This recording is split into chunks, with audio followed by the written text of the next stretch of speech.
Isang magandang tanghali mga ka-neighbor. Ito si Madam Helen, CDW.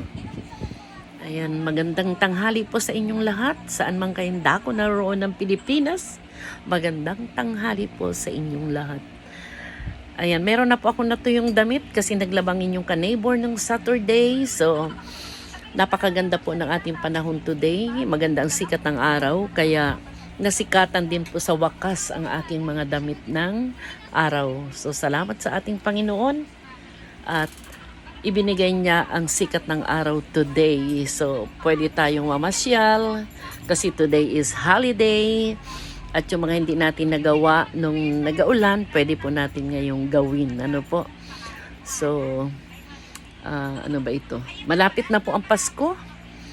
So, parang ayaw ko nang dumating ang Pasko. Alam niyo po ba kung bakit? Ang kailangan ng tao ay pera. Ayan. Napakahalaga ng pera sa bawat tao.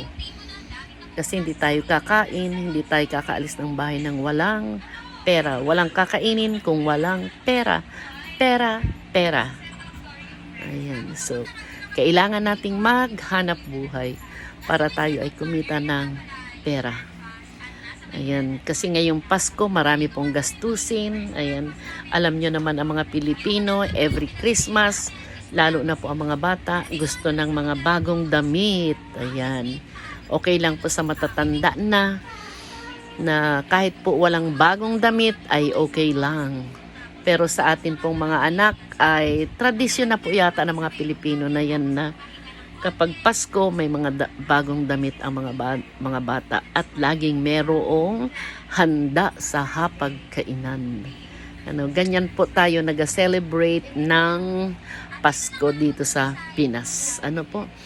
So kasama natin ang ating mga mahal sa buhay, magasalo-salo, kwentuhan, para po baga ito yung reunion ng isang pamilya. Ano po? Kaya masarap sa pamilya ang nagkakaisa, nagmamahalan.